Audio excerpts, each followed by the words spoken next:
Hello guys, ये good morning. Welcome back on फोमा educational hub. देखिए, ये जो लेक्चर है fully exam point of view से बनाया गया है और न्यूक्लियर फिजिक्स जो बीएससी के लिए न्यूक्लियर फिजिक्स होता है उसमें यूनिट नंबर जो 2 है उसके लिए है ये लेक्चर। ठीक है, यूनिट नंबर 2 में मैं एग्जाम पॉइंट ऑफ व्यू से पहले 2 वीडियो बना चुका हूँ।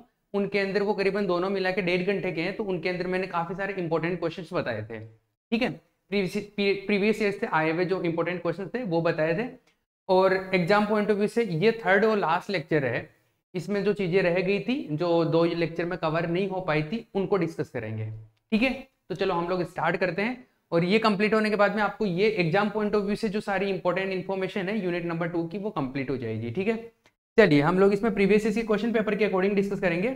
ठीक है, हिंदी मीडियम और इंग्लिश मीडियम दोनों में रहेगा। मतलब ये जो सेम पीडीएफ है ये इंग्लिश मीडियम में भी मैं अपलोड कर दूंगा, तो किसी को कोई इंग्लिश मीडियम वाला है वो भी स्टडी कर सकता है। हिंदी मीडियम वाला मैं टर्मिनोलॉजी दोनों काम में लूंगा। ठीक है, तो चलिए पहली चीज तो यूनिट नंबर जो 2 है, यूनिट नंबर 2 है न्यूक्लियर फिजिक्स में। मैं जो मोस्टली बात कर रहा हूँ यूनिवर्सिटी ऑफ राजस्थान की बात कर रहा हूँ या शेखावटी यूनिवर्सिटी की बात कर रहा हूँ। और भी यूनिवर्सिटीज में कवर होता है, लेकिन मैं मेनली इनके अकॉर्डिंग बात कर रहा हूँ। कोई दूसरी यूनिवर्सिटी वाला बंदा देख रहा है तो वो अपने हिसाब से इस ये चैप्टर उनके कहाँ पर आ रहा है उसके हिसाब से मैनेज कर सकता है। बाकी जो है इसको हिंदी में बोलते हैं रेडियो एक्टिव।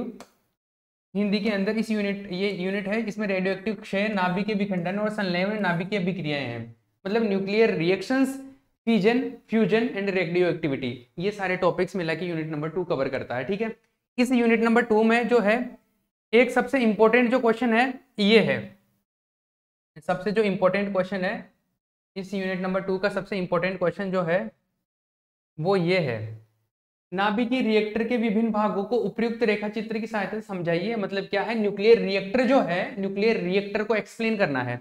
और न्यूक्लियर रिएक्टर पे मैंने जो लास्ट वाला प्रीवियस लेक्चर है न्यूक्लियर रिएक्शन से रिलेटेड यूट्यूब पे मिल जाएगा आपको इसी चैनल पे, तो उसके अंदर हम लोगों ने इसको स्टडी किया। ये इंपॉर्टेंट है एग्जाम पॉइंट ऑफ व्यू से, बहुत इंपॉर्टेंट है ये हम लोगों ने वहां पे डिस्कस कर लिया था। तो ये हम लोग डिस्कस कर चुके हैं, ये वाला हम लोग डिस्कस कर चुके हैं। ये इंपॉर्टेंट है, एग्जाम में आने लायक है ये, मतलब क्योंकि बार बार रिपीट होता है, ये वाला बार बार रिपीट होता है। आगे चलते हैं। ये न्यूक्लियर रिएक्टर वगैरह मैंने सब एक्सप्लेन कर दिया है वहां पे। अभी देखो एक एक एक इंपॉर्टेंट क्वेश्चन है, न्यूट्रिनो परिकल्पना। न्यूट्रिनो के बारे में है, जो न्यूट्रिनो का जो कंसेप्ट है वो कैसा कंसेप्ट है उसके बारे में बात करूंगा। ये क्वेश्चन भी 2 बार आया हुआ है, तो ये इस क्वेश्चन के बारे में बात करूंगा। तो चलिए न्यूट्रिनो परिकल्पना के बारे में बात करते हैं। वैसे तो इसमें जो लिखा हुआ है मैं उसी पे आऊंगा, लेकिन मैं थोड़ा सा इसको एक्सप्लेन कर देता हूँ। इसका जो मेन थियरी है वो क्या है। न्यूट्रिनो परिकल्पना जो है पाउली जो साइंटिस्ट था उसने बताया था। तो कई बार तो ये एग्जाम में ऐसा आता है न्यूट्रिनो परिकल्पना बताइए, कई बार आ जाता है पाउली का जो न्यूट्रिनो परिकल्पना है उसके बारे में बात कर दिया जाता है। ठीक है, तो जो न्यूट्रिनो हाइपोथेसिस है वो क्या है उसके बारे में बात करेंगे। न्यूट्रिनो हाइपोथेसिस या पाउलीज न्यूट्रिनो हाइपोथेसिस है वो क्या है उसके बारे में बात करेंगे। तो देखो बात को समझिए, यहाँ पर ऐसे देखिए आप, कोई न्यूक्लियर रिएक्शन होता है ना, न्यूक्लियर रिएक्शन का मतलब मैंने लास्ट लेक्चर में बताया था, लेकिन मैं थोड़ा सा रिपीट करता हूँ। न्यूक्लियर रिएक्शन मतलब जहाँ पे 2 नाभिक है, ये एक सिंगल नाभिक है, एक न्यूक्लियस है, वो मल्टीपल न्यूक्लियस में कन्वर्ट हो जाता है, या कोई न्यूक्लियस है उस पर कोई पार्टिकल आता है और उसकी हेल्प से क्या हो जाता है, नए नाभिक या नए पार्टिकल बन जाते हैं। इस तरीके से इस तरीके के जो रिएक्शंस होते हैं वो न्यूक्लियर रिएक्शंस होते हैं। तो जो न्यूक्लियर रिएक्शन है उसमें क्षय होते हैं, क्षय मतलब डीके। तो जब डीके होता है तो क्या होता है, नए पार्टिकल बनते हैं। न्यूक्लियर रिएक्शन से क्या होता है, नए पार्टिकल बनते हैं। अब रेडियो एक्टिव एलिमेंट होते हैं, रेडियो एक्टिव एलिमेंट मतलब जो ऑटोमेटिकली खुद ही क्या होते हैं, डीके होते रहते हैं, धीरे धीरे धीरे धीरे उनकी वो अपना जो फॉर्म छोड़ के दूसरे पार्टिकल्स में कन्वर्ट होते रहते हैं। ऐसे जो मटेरियल होते हैं उनको बोलते हैं रेडियो एक्टिव एलिमेंट। जैसे मोस्टली हम बात करते हैं यूरेनियम की, यूरेनियम रेडियो एक्टिव एलिमेंट है। तो वो धीरे धीरे खुद ही क्या होता है, डीके होता रहता है, दूसरे पार्टिकल में कन्वर्ट होता रहता है। ठीक है, अब देखिए जब न्यूक्लियर डीके होता है तो मैं एक बात करूं, एक तो अल्फा डीके होता है, अगर आपने पढ़ा हो अल्फा डीके, बचपन में पढ़ा होगा कभी 12th 11th 9th में, अल्फा डीके। एक बीटा डीके के बारे में भी बात करेंगे, तो मैं 2 डीके बता देता हूं आपको। ये जो बीटा डीके है ना, ये अपने इस क्वेश्चन से रिलेटेड है न्यूट्रिनो वाले से, लेकिन मैं थोड़ा सा पहले अल्फा डीके के बारे में बता देता हूँ क्या है, समझ लीजिए। 2 मिनट का है कंसेप्ट, छोटा सा। हम लोग एग्जाम पॉइंट ऑफ व्यू से ब्रीफली समझेंगे चीजों को, अभी नॉलेज नहीं चाहिए, नॉलेज के लिए मैं पहले पढ़ा चुका हूँ बहुत डिटेल में चीजें। अल्फा डीके के बारे में बात करते हैं। अल्फा डीके देखो क्या है, अल्फा डीके में क्या होता है, जैसे कोई न्यूक्लियस है एक्स, ठीक है, उसका जो एटॉमिक नंबर है जेड है और उसका जो एटॉमिक मास है वो ए है। ए जो होता है ए न्यूट्रॉन, नंबर ऑफ न्यूट्रॉन और नंबर ऑफ प्रोटॉन मतलब जेड, इन दोनों का एडिशन होता है। ठीक है, इसको ऊपर यहाँ पे लिखते हैं, कुछ बुक्स में इसको यहाँ पे भी लिख देते हैं, दोनों ही तरीके से नोटेशन होता है। चलो ठीक है, ये है, ये कोई न्यूक्लियस है। तो अल्फा जो पार्टिकल होता है वो अल्फा पार्टिकल जब निकलता है तो ये मान लो कि जैसे अल्फा पार्टिकल निकल गया और यहाँ पे दूसरा नाभिक बन जाएगा कोई, ये क्या हो जाएगा, दूसरा नाभिक बनेगा, दूसरा न्यूक्लियस बनेगा। ये न्यूक्लियस से अल्फा पार्टिकल डीके होगा तो यहाँ पे कोई दूसरा न्यूक्लियस बन जाएगा, अल्फा पार्टिकल निकल जाएगा। अल्फा पार्टिकल एक्चुअल में होता क्या है, अल्फा पार्टिकल होता है 2He4, ये होता है हीलियम का नाभिक, ये होता है alpha particle. Nucleus of helium मतलब हीलियम क्या होता है, हीलियम में क्या होता है, 2 न्यूट्रॉन होते हैं और 2 न्यूट्रॉन 2 प्रोटॉन होते हैं और 2 इलेक्ट्रॉन होते हैं बाहर, ऐसे होता है हीलियम। अगर मैं इन दोनों इलेक्ट्रॉनों को हटा दूं, इन दोनों को हटा दूं मतलब हीलियम का आयन बन जाए, हीलियम का आयन बन जाए मतलब केवल न्यूक्लियस बच जाए। एक तरीके से आप ऐसे समझो, इलेक्ट्रॉन हट गए, ये ऑर्बिट हट गया, मतलब क्या बचा इसमें, केवल न्यूक्लियस। तो हीलियम का जो न्यूक्लियस है उसको अल्फा पार्टिकल बोलते हैं। ठीक है, तो ये अल्फा जो एक्चुअल में है क्या, हीलियम का न्यूक्लियस है 2He4। ठीक है, मतलब इसका जेड तो कितना है 2 है और ए कितना है 4 है, तो ये इसी की वजह से बना है। इसका मतलब है इसके ए में कितना कम हो जाएगा 4, a - 4 हो जाएगा, जेड में भी कितना कम हो जाएगा 2, क्योंकि ये नंबर मैंने न्यूक्लियर रिएक्शंस के कंजर्वेशन में बताया था कि चार्ज जो होता है वो कंजर्व होता है, एटॉमिक नंबर होता है वो भी, मास नंबर भी कंजर्व होता है। मतलब ये ऊपर का टोटल इसके ऊपर के टोटल के इक्वल होना चाहिए, इधर नीचे का टोटल इसके नीचे के टोटल के इक्वल होना चाहिए। ठीक है, ये इस तरीके से ये अल्फा, साथ में कुछ एनर्जी भी मिलती है तो मिल जाएगी जो भी है, लेकिन ये क्या है अपना अल्फा डीके इस तरीके से होता है। तो अल्फा डीके में क्या होता है, एटॉमिक जो मास नंबर होता है उसमें 4 का कमी हो जाता है, 4 लेस हो जाता है, और जो Z है उसमें क्या 2 का लेस हो जाता है, एटॉमिक नंबर 2 से डिक्रीज हो जाता है और ये 4 से डिक्रीज हो जाता है, क्योंकि अल्फा पार्टिकल जो होता है ये है, अल्फा पार्टिकल ये है। ठीक है, ये अल्फा डीके होता है। एक बीटा डीके होता है, बीटा डीके में क्या है समझिए, बीटा डीके क्या है, बीटा डीके 2 टाइप का होता है, 2 पार्टिकल होते हैं, एक तो बीटा पॉजिटिव, एक बीटा नेगेटिव। एक्चुअल में बीटा पार्टिकल जो होता है वो इलेक्ट्रॉन होता है, इलेक्ट्रॉन को ही बीटा पार्टिकल बोलते हैं। पहले पता नहीं था, बीटा बोल दिया, फिर बाद में वो इलेक्ट्रॉन ही पता चला तो वो इलेक्ट्रॉन ही है। तो बीटा नेगेटिव बोल रहा हूं तो वो इलेक्ट्रॉन ही है, लेकिन जब बीटा पॉजिटिव बोल रहा हूं तो वो एक्चुअल में इलेक्ट्रॉन नहीं है, वो पॉजिट्रॉन है। पॉजिट्रॉन और इलेक्ट्रॉन में ज्यादा फर्क नहीं होता है, बस इनका चार्ज जो है वो अलग अलग होता है, इसका चार्ज पॉजिटिव होता है, इसका चार्ज नेगेटिव होता है, बाकी सेम मास और बहुत सारी चीजें सेम ही चलती है इनकी ना। तो ये क्या है इलेक्ट्रॉन, ये है पॉजिट्रॉन। ठीक है, तो बीटा डीके की बात कर रहे हैं तो ये बोल रहे हैं कि कभी तो ये मिल सकता है मतलब इलेक्ट्रॉन, कभी पॉजिट्रॉन मिल सकता है, तो 2 रिएक्शन होते हैं, दोनों रिएक्शन की बात करते हैं, ऐसा है। देखो ऐसा, जैसे मान लो कि एक X और ये Z, ये A, ये एक न्यूक्लियस है। ठीक है, ये क्या है, एक न्यूक्लियस है। यहां से हमारे को बीटा पार्टिकल मिल रहा है, रिएक्शन में क्या मिल रहा है, बीटा पार्टिकल। क्या मिल रहा है, बीटा पार्टिकल। तो बीटा पार्टिकल जो है मान लो नेगेटिव वाला बीटा मिल रहा है, मतलब इलेक्ट्रॉन मिल रहा है। तो ये जो चार्ज है एक्चुअल में, जैसे यहाँ पर क्या है, ये नंबर ऑफ प्रोटॉन है, मतलब चार्ज ही है एक तरीके से, चार्ज ही तो है ये। तो हम लोग इसमें चार्ज को यहाँ पे लिख देता हूँ मैं, जैसे ये इलेक्ट्रॉन मिलता है तो चार्ज को मैं ऐसे लिख देता हूँ -1, ऐसा ये। मास तो ऑलमोस्ट इसका क्या है, 0 ही है, मतलब मास नंबर जो होता है, मास नंबर 0 होता है इसका, -1 होता है इसका चार्ज। और इसमें इसका अगर लिखूंगा तो मैं क्या लिखूंगा, E+1 ऐसे लिखूंगा इसको, क्योंकि एटॉमिक मास में तो ये पार्टिसिपेट नहीं करता ना, तो इसके लिए जेड एक तरीके से -1 ले सकते हो आप, लेकिन ए क्या होगा इसका 0 होगा। तो इलेक्ट्रॉन के लिए इस तरीके से लिखते हैं, बस आप ये ध्यान रख लीजिए सिंबल, अभी के लिए ज्यादा ज्ञान नहीं बांटेंगे हम लोग, इस तरीके से रहेगा है ना। और ये जो पॉजिट्रॉन है उसके लिए ऐसे प्लस लिख देना। ठीक है, अब देखिए यहां से मान लो कि हम लोग कौन सा डीके ले रहे हैं, बीटा नेगेटिव वाला। बीटा नेगेटिव वाला मतलब इलेक्ट्रॉन वाला। तो जैसे मान लो कि इलेक्ट्रॉन मिल गया अपने को, इस रिएक्शन में क्या प्रोड्यूस हो रहा है, एक इलेक्ट्रॉन। तो इलेक्ट्रॉन मिलेगा तो यहाँ पे साथ में एक दूसरा न्यूक्लियस भी मिल रहा है, वाई न्यूक्लियस मान लो। तो उस वाई न्यूक्लियस के मास में कोई चेंज नहीं होगा, क्योंकि इसका मास कितना है, 0 है। एक तरीके से मास 0 नहीं है, मास नंबर 0 है, ठीक है। तो ये ए में कोई कॉन्ट्रीब्यूशन नहीं होता, ए इसका 0 मान सकते हैं आप। अब देखिए इस यहां पर जेड इस तरीके से आना चाहिए कि ये और ये ऐड करूं तो जेड के बराबर आना चाहिए, ये इन दोनों के एडिशन से मिलना चाहिए ना। तो यहां पर क्या है, यहाँ पे क्या आएगा, z+1 आना चाहिए, ताकि z+1 -1 ऐड करूं तो z के बराबर मिल जाए। ये ठीक है, ये मिल गया अपने को क्या, ये बीटा माइनस डीके है। बीटा डीके दो टाइप का होता है ना, एक तो ये बीटा माइनस डीके मतलब इलेक्ट्रॉन जिसमें मिल रहा है।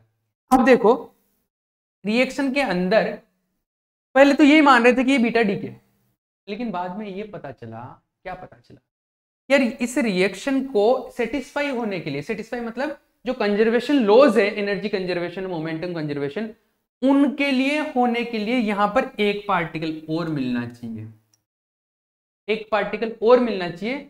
और वो पार्टिकल जो है ऐसा होना चाहिए कि उसका जो मास है वो 0 होना चाहिए, रेस्ट मास, क्योंकि वो बहुत स्पीड से दौड़ रहा है, स्पीड ऑफ लाइट से चलता है वो।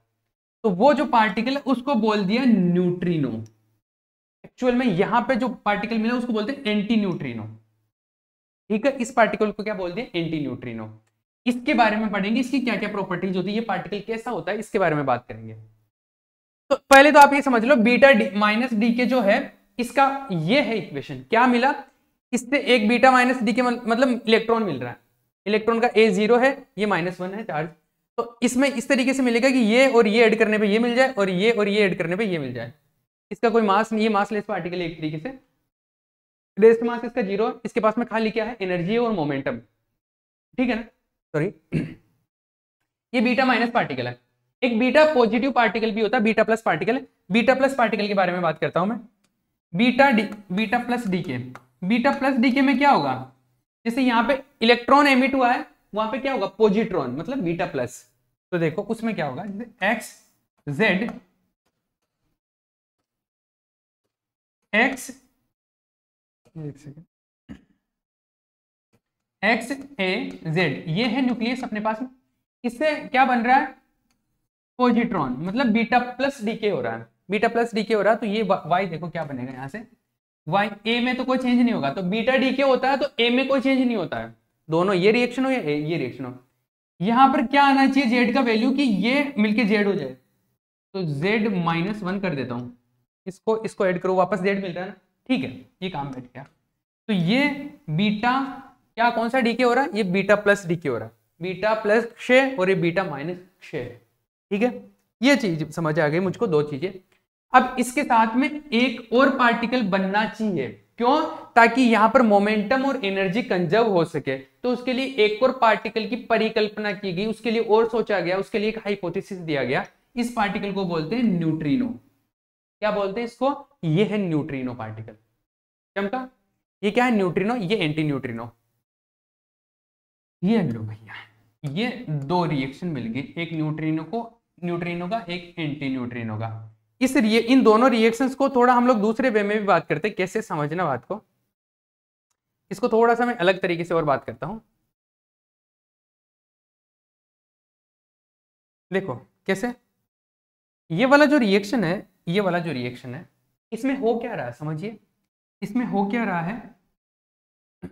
यहां पे जो ए था, ए में तो कोई चेंज नहीं हुआ, बीटा डीके जब भी होता है ए में कोई चेंज नहीं होता, एटॉमिक मास में कोई चेंज नहीं आ रहा, ठीक है, नहीं आ रहा, कोई बात नहीं है। जेड जो है, एक जेड इंक्रीज हो रहा है, जेड इंक्रीज होने का मतलब क्या है, प्रोटॉन इंक्रीज हो रहा है। देखो ए में चेंज नहीं आ रहा, ए क्या होता है, जेड मतलब number of proton plus number of neutron, ये होता है। तो जेड में यहां पर क्या है, जेड में ए में कोई चेंज नहीं आ रहा, ए में कोई चेंज नहीं आ रहा, बट जेड क्या है, इंक्रीज हो गया। इसका मतलब है कि एन क्या होगा, एक कम हो जाएगा। जेड एक से बढ़ गया, जेड एक से बढ़ गया, इसमें कोई चेंज नहीं आ रहा, इसका मतलब एन क्या होगा, एक से कम हो जाएगा, मतलब न्यूट्रॉन कम होके प्रोटॉन बढ़ जाएगा। इसका मतलब है कि इसको इस तरीके से समझ सकते हैं कि यहाँ पे जो न्यूट्रॉन था एक, वो एक्चुअल में प्रोटॉन में कन्वर्ट हो गया, क्योंकि न्यूट्रॉन कम हुआ तो एक न्यूट्रॉन गायब हो गया, प्रोटॉन बढ़ गया। तो हम लोग इसको इस तरीके से ले सकते हैं कि एक न्यूट्रॉन था जो कि प्रोटॉन में कन्वर्ट हो गया, इस तरीके से। तो न्यूट्रॉन प्रोटॉन में कन्वर्ट हो गया, तो प्रोटॉन में कन्वर्ट हो गया, साथ में ये तो मिला ही अपने को, एक इलेक्ट्रॉन मिला है, इलेक्ट्रॉन मिला है और एक एंटी न्यूट्रिनो मिल गया। तो इस रिएक्शन को बीटा माइनस डीके को ऐसे भी लिखते हैं हम लोग। इस रिएक्शन को ऐसे भी बोल सकता हूं कि एक न्यूट्रॉन कम हो गया, यहां से एक न्यूट्रॉन प्रोटॉन में कन्वर्ट हो गया, साथ में एक ये क्या मिल गया, बीटा नेगेटिव पार्टिकल मिल गया, मतलब इलेक्ट्रॉन मिल गया, और ये एंटी न्यूट्रिनो एंटी न्यूट्रिनो मिल गया। ठीक है, इसको देखो, इसको कैसे लिख सकता हूं, इसमें क्या हुआ, ए में तो कोई चेंज नहीं हुआ, इसमें जेड कम हो गया एक तरीके से, मतलब प्रोटॉन कम हो गया, इसका मतलब है कि प्रोटॉन कम हो गया, लेकिन तो इसका मतलब है कि न्यूट्रॉन बढ़ गया एक, इसका मतलब प्रोटॉन न्यूट्रॉन में कन्वर्ट हो गया, इसका मतलब प्रोटॉन जो है वो न्यूट्रॉन में कन्वर्ट हो गया, और साथ में क्या मिल गया अपने को, एक ये ई प्लस मिल गया, प्लस न्यूट्रिनो मिल गया। तो बीटा प्लस डीके को इस रिएक्शन से भी लिखते हैं, बीटा माइनस डीके को इस रिएक्शन से भी लिखते हैं।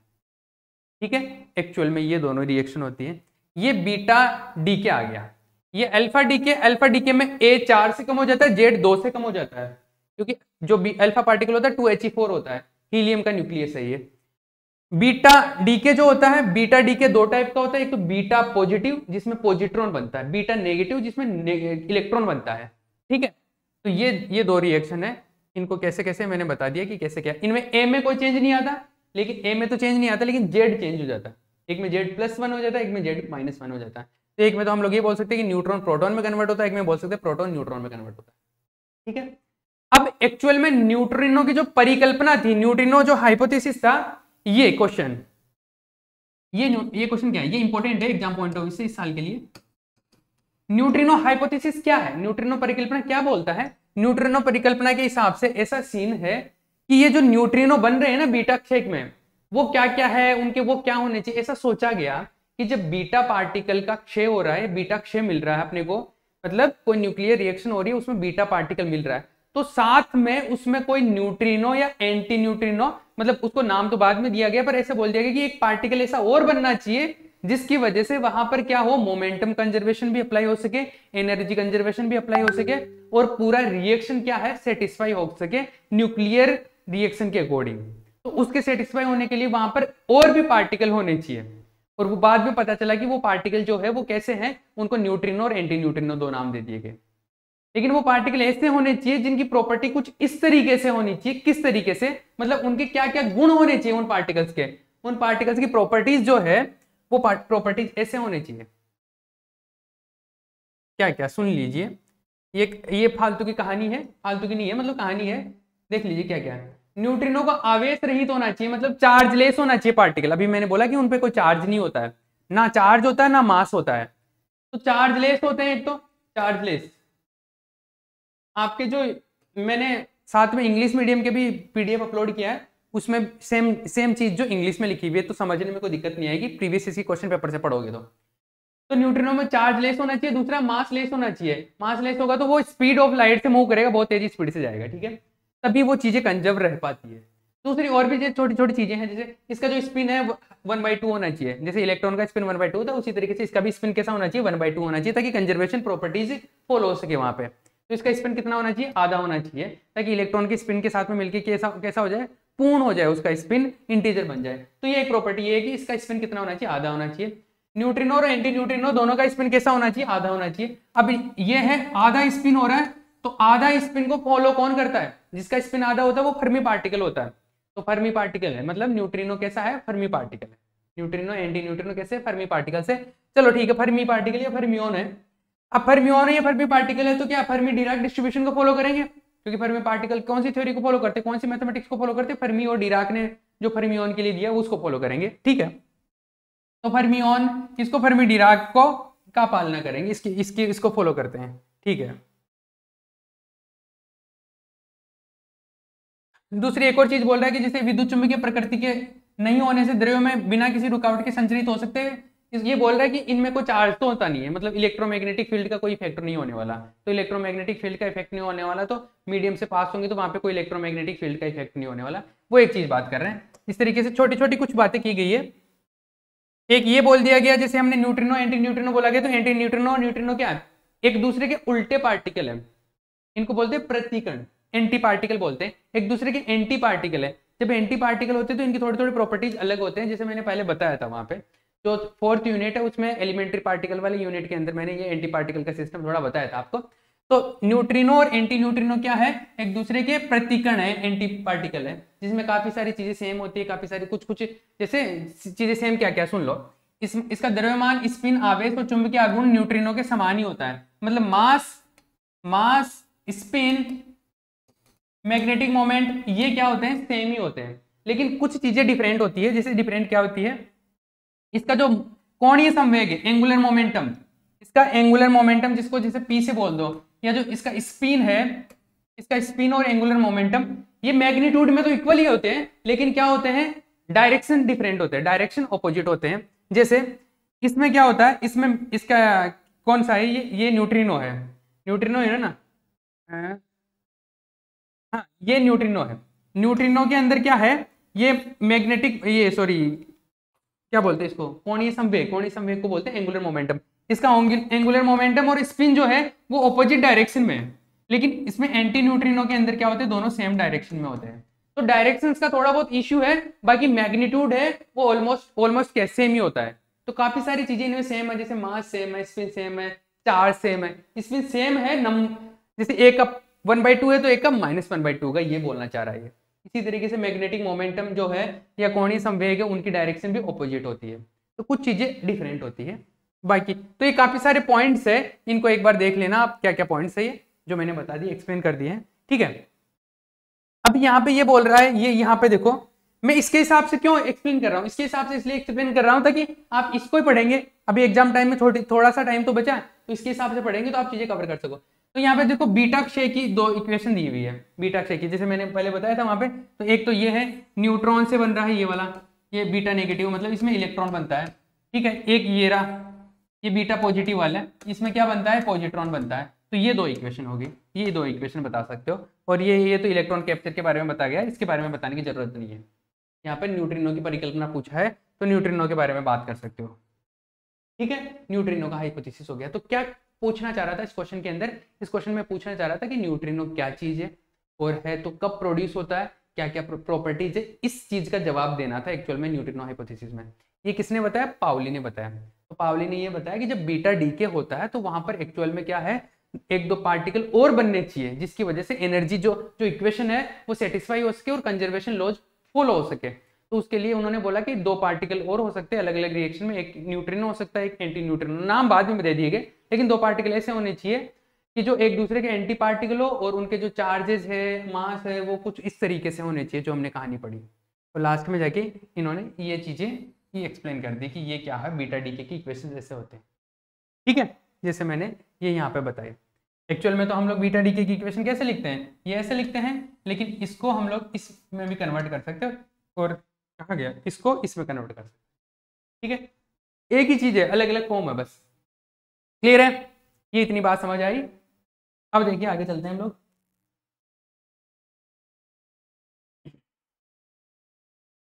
ये क्या है, न्यूट्रिनो हाइपोथेसिस है। इस साल के लिए मुझे लग रहा है कि ये क्वेश्चन इंपॉर्टेंट है, इस साल के लिए ये क्वेश्चन इंपॉर्टेंट है। आगे चलता हूं मैं।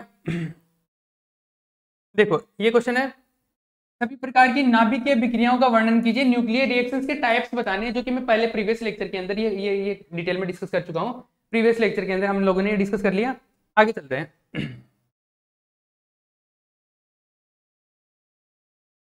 देखिए किसी के पास टाइम कम हो तो डबल स्पीड में भी ये लेक्चर देख सकते हैं, डबल स्पीड में भी। आगे देखिए ये क्या है क्वेश्चन में, ये हो गया न्यूक्लियर रिएक्शन, विखंडन वगैरह सब कुछ हमने पढ़ लिया था, न्यूक्लियर रिएक्शन। देखो एक ये क्वेश्चन फिर से आ गया, कौन सा क्वेश्चन है, नहीं ये नहीं है, अभी नहीं है, ये रहा, ये क्वेश्चन फिर से आ गया, नाभिकीय रिएक्टर। ये नाभिकीय रिएक्टर तो मैंने इसका जो न्यूक्लियर का जो पहले 2 लेक्चर बताए थे उनमें एक में मैंने काफी ज्यादा जोर दिया था कि ये वाला क्वेश्चन है ना, एग्जाम पॉइंट ऑफ व्यू से इंपॉर्टेंट रहता है हमेशा के लिए। न्यूक्लियर रिएक्टर, इसको नाभिकीय भट्ठी भी बोलते हैं, नाभिकीय रिएक्टर बोलते हैं हिंदी में, और इंग्लिश में बोलते हैं न्यूक्लियर रिएक्टर। तो न्यूक्लियर रिएक्टर के जो पार्ट्स हैं उनको क्या, उनमें क्या क्या है, वो कैसे वर्क करता है, उसका जो पूरा प्रोसेस है, ये इसका डायग्राम है, ये डायग्राम ध्यान रख लेना। ये इसमें क्या क्या चीजें हैं ये मैं पहले बता चुका हूँ, ये इन चीजों को मैं एक्सप्लेन कर चुका हूँ, ठीक है, प्रीवियस लेक्चर के अंदर। तो न्यूक्लियर रिएक्टर को स्टडी कर लेना, जिसने वो प्रीवियस लेक्चर नहीं देखा जाके उसको देख लो, 1-1.5 घंटे का लेक्चर है, पूरा यूनिट कवर हो जाएगा इसमें और उसमें दोनों में मिला के, ठीक है। तो न्यूक्लियर रिएक्टर, इसके छोटे छोटे भाग है, इसके अलावा देखो नाभिकीय संलयन और नाभिकीय संलयन ऊर्जा स्रोत नाभिकीय विखंडन ऊर्जा स्रोत से अधिक लाभकारी है, समझाइए। ये बोलना चाह रहा है कि दो टाइप के न्यूक्लियर रिएक्शंस होते हैं ना, एक तो मतलब मेनली जो यहाँ पे बात करते हैं, एक तो विखंडन होता है, एक संलयन होता है, एक तो फ्यूजन होता है, एक फिजन होता है। तो ये बोल रहा है कि फ्यूजन वाला जो रिएक्शन है वो क्या है, ज्यादा उसमें एनर्जी मिलती है, ऊर्जा के पॉइंट ऑफ व्यू से ज्यादा फायदेमंद है वो। कौन सा? संलयन वाला, फ्यूजन वाला। तो फ्यूजन का जो है, फ्यूजन फिजन से ज्यादा एनर्जी देता है, ये बोलना चाह रहा है। ये कैसे होता है ये बताना है, ठीक है। तो पहले तो हम लोग फ्यूजन और फिजन के बारे में मैंने थोड़ा बता दिया था। फ्यूजन क्या होता है, फिजन में क्या होता है, फिजन में क्या होता है, फिजन में एक बड़ा नाभिक होता है वो छोटे नाभिकों में कन्वर्ट हो जाता है। जैसे यूरेनियम का एग्जांपल देते हैं हम लोग जनरली, तो यूरेनियम का जो न्यूक्लियस है वो बेरियम और क्रिप्टॉन में कन्वर्ट हो जाता है, साथ में न्यूट्रॉन वगैरह भी बनते हैं, एनर्जी निकलती है वो बहुत सारी। तो इसके अंदर जो एनर्जी निकलती है वो करीबन 200 मेगा इलेक्ट्रॉन वोल्ट के आसपास एनर्जी निकलती है। किसके अंदर? इसमें। जैसे 1 किलो यूरेनियम है आपके पास में, तो उससे कितनी एनर्जी मिलेगी आपको? 200 मेगा इलेक्ट्रॉन वोल्ट। 1 किलो से या 1 ग्राम से, जो भी है, मतलब कुछ अमाउंट से, जैसे मान लो 200 मेगा इलेक्ट्रॉन वोल्ट एनर्जी मिल रही है। किससे? नाभिकीय विखंडन से, फ्यूजन से। तो सेम अगर इतना सेम मास में अगर आप फ्यूजन की रिएक्शन कराते हो ना, तो फ्यूजन की रिएक्शन के अंदर क्या होता है, एनर्जी इसकी करीबन 4 गुना मिल जाती है।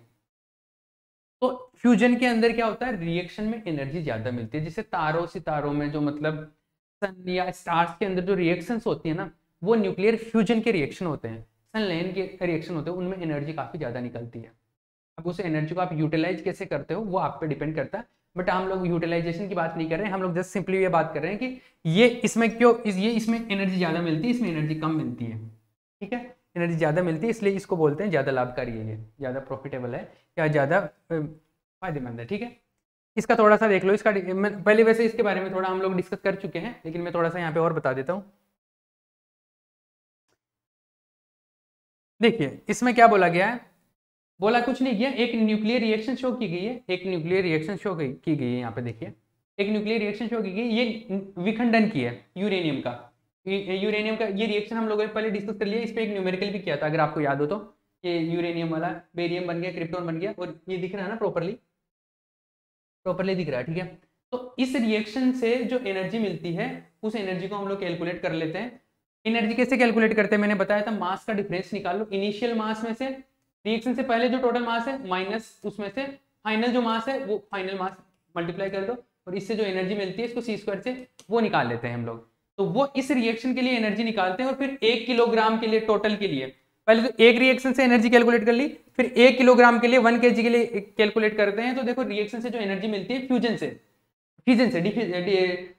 विखंडन से, उससे एनर्जी मिल रही है 8.19 इंटू 10⁻13 जूल, ये एनर्जी मिल रही है। अब 1 किलो ये यूरेनियम लेके मैंने नाभिकीय विखंडन कराया और उससे जो टोटल एनर्जी मिली ये काफी ज्यादा, 8.19 इंटू 10⁻13 जूल, इतनी एनर्जी मिल रही है अपने को, काफी ज्यादा एनर्जी मिल रही है, ठीक है। अगर 1 किलो मटेरियल से अगर मैं न्यूक्लियर फ्यूजन करवाता हूँ, संलयन करवाता हूँ, तो उसके अंदर देखो संलयन की, देखो एक रिएक्शन ले लिया हमने, ये तारों सितारों में इस तरीके के रिएक्शन होते हैं। जैसे इसमें क्या होता है, एक फ्यूजन में क्या होता है, संलयन में क्या होता है, छोटे छोटे नाभिक मिलकर बड़ा नाभिक बनता है। तो जैसे इसमें क्या है, जैसे एक ये क्या है, ड्यूट्रियम है, ये ड्यूट्रियम क्या कर रहा है, अरे 1H2 ड्यूट्रियम होता है ना, हाइड्रोजन में 3 समस्थानिक होते हैं, 3 आइसोटोप होते हैं, 1H1 1H2 और 1H3। तो ये वाला है ये ना, तो ये मिलके, ये दोनों मिलके क्या बन रहा है, ये 1H3 बना रहा है, ये ट्राइटियम बोले इसको, प्रोटियम ड्यूट्रियम और ट्राइटियम। तो ट्राइटियम बना रहा है ये, तो 1H3 बना रहा है। इसमें फिर से ये एक मिलता है, ये 1H1 वाला, ये प्रोटियम, और ये सॉरी, इसमें 2 1H3 और 1H1 ये 2 बनते हैं। इसके बाद में इन दोनों को रिएक्शन कराया तो ये दोनों मिल गए, एक बड़ा नाभिक मिल गया अपने को, ठीक है। साथ में 4 मेगा इलेक्ट्रॉन वोल्ट का एनर्जी मिल गया। साथ में अभी रिएक्शन खत्म नहीं हुआ, ये रिएक्शन आगे चलता है, और क्या होता है 1H3 में 1H2 एक और 1H2 मिक्स होता है, मतलब साथ में संयोग करता है, इसके संलयन करता है, और संलयन के बाद में क्या होता है, ये 2H3 मिलता है अपने को, 2H3 ये मिल गया। 2H3 क्या हो गया ये, सॉरी 1H3 है, 2H3 नहीं है, 1H3 है, 1H3 मिलता है, प्लस न्यूट्रॉन मिल गया, और साथ में इतनी एनर्जी मिलती है। तो एक बार रिएक्शन अगर होती है संलयन की तो उसमें ये टोटल एनर्जी ये मिलता है, कितना हो गया ये 21.6 मेगा इलेक्ट्रॉन वोल्ट के आसपास एनर्जी मिलती है एक बार ये रिएक्शन होती है इसके अंदर। ठीक है, ये रिएक्शन मिलता है। ये 2 एक्चुअल में क्या है, ये 2He है, हीलियम है, ये जो है 2He3 मिलता है फाइनली, ये मिलता है। छोटे नाभिक से बड़ा नाभिक बनेगा ना तो छोटे से बड़ा बन गया ये। तो ये रिएक्शन से ये अपने को ये इतनी एनर्जी मिली। अब अगर ये तो एक सिंगल रिएक्शन से हो गई, मतलब एक बार रिएक्शन होती है तो ये इतनी एनर्जी मिल रही है। अगर मैं 1 किलो की करवाऊं, 1 किलो की 1 kg के लिए अगर रिएक्शन करवाऊं तो इससे जो एनर्जी मिल रही है, तो मुझे एनर्जी कितनी मिल रही है, देखो ये इतनी एनर्जी मिल रही है 34.6 × 10⁻13। तो ये एनर्जी मिल रही है उसमें, उसकी करीबन कितनी है, करीबन 4.5 गुना एनर्जी मिल रही है। देखो एग्जैक्टली इसमें कैलकुलेट किया है तो इस रिएक्शन के अंदर कितनी मिली है, करीबन 4.2 टाइम्स। तो ये समझ लीजिए मोटे तौर पे 4 गुना एनर्जी मिलती है संलयन के अंदर, फ्यूजन के अंदर फिजन के कंपैरिजन में, विखंडन की तुलना में संलयन में करीबन 4 गुना एनर्जी ज्यादा मिलती है, इसलिए ये ज्यादा लाभकारी है। अब एग्जाम पॉइंट ऑफ व्यू से इसलिए इसके लिखने की बात है तो मैंने फ्यूजन और फिजन का थोड़ा बहुत आप पहले डिटेल लिख देना। फ्यूजन में क्या होता है, छोटे नाभिक बड़े नाभिकों में बनता है और एनर्जी मुक्त होती है। और विखंडन में क्या होता है, फिजन में क्या होता है, बड़ा न्यूक्लियस होता है वो छोटे न्यूक्लियस में ब्रेक हो जाता है, उसको फिजन। तो उनका थोड़ा सा पहले तो डेफिनेशन लिख दिया करो, और डेफिनेशन के बाद में आप इस तरीके से ये चीज बता सकते हो। जैसे एक रिएक्शन ये याद रख सकते हो फ्यूजन का, जरूरी नहीं कि ये न्यूमेरिकल करके बताओ आप, ये डेटा इतने याद नहीं रहते। तो आप एक ये रिएक्शन ले लेना और इसकी रिएक्शन के बाद में बता देना कि इससे करने पे 1 किलोग्राम अगर मैं यूरेनियम ले लेता हूँ तो मेरे पास में टोटल जो एनर्जी मिलती है वो जितनी भी मिलती है, इसके अंदर ये रिएक्शन लिख देना और बोल देना कि इसके अंदर जो एनर्जी मिलती है वो उसकी 4 गुना होती है, उसकी 4 गुना होती है। तो ये एक सिंपली ऐसे लिख सकते हो बिना डेटा याद रखे, नहीं इतना डेटा याद थोड़ा ना रहता है ना। ठीक है, इस तरीके से ये हो गया। देखो छोटी छोटी चीजें और बता देता हूँ मैं, छोटे छोटे क्वेश्चन से, ये बड़ा क्वेश्चन हो गया। अब देखिए नाभिकीय संलयन के प्रोटॉन न्यूट्रॉन सिद्धांत की विवेचना कीजिए। जो है प्रोटॉन न्यूट्रॉन थ्योरी है वो क्या है। अब संरचना का प्रोटॉन न्यूट्रॉन क्या होता है, सिंपल सी बात होती है कि अंदर जो न्यूक्लियस के अंदर जो होते हैं वो प्रोटॉन और न्यूट्रॉन होते हैं, दोनों पार्टिकल होते हैं, इलेक्ट्रॉन बाहर होता है, न्यूट्रॉन और प्रोटॉन होते हैं, उनके स्पिन कैसे होते हैं, हाफ स्पिन होते हैं, उनमें न्यूक्लियर फोर्सेस काम करते हैं। ये छोटी छोटी बातें लिखी हुई है, देख लो अभी क्या क्या लिखा हुआ, सुन लो इसमें, छोटी छोटी है। अरे न्यूक्लियस के अंदर बीच में क्या होता है, न्यूट्रॉन और प्रोटॉन होते हैं ना, ये 2 टाइप के पार्टिकल होते हैं, एक पे चार्ज नहीं होता, एक पे चार्ज होता है, ये चीज है बस। तो नाभिक की रचना का प्रोटॉन न्यूट्रॉन सिद्धांत चैडविक ने 1932 में न्यूट्रॉन की खोज की थी। और न्यूट्रॉन का आवेश 0 होता है और इसका द्रव्यमान 1 mu अर्थात प्रोटॉन के द्रव्यमान के लगभग बराबर ही होता है। और न्यूट्रॉन का प्रचक्रण स्पिन नेज कोणीय संवेग भी 1/h² होता है। प्रोटॉन की भांति न्यूट्रॉन की स्पिन क्वांटम संख्या 1/2 है। प्रोटॉन से प्रोटॉन का चुंबकीय आघूर्ण, प्रयोग में प्रोटॉन का चुंबकीय आघूर्ण ये होता है, न्यूट्रॉन का चुंबकीय आघूर्ण ये होता है। क्या, सुन लो, सिंपल सी बात ये पूछना चाह रहा है कि न्यूट्रॉन और प्रोटॉन की इंफॉर्मेशन देनी है, तो हम लोगों को बोलना है ये चैडविक ने बताया था 1932 में बता दिया।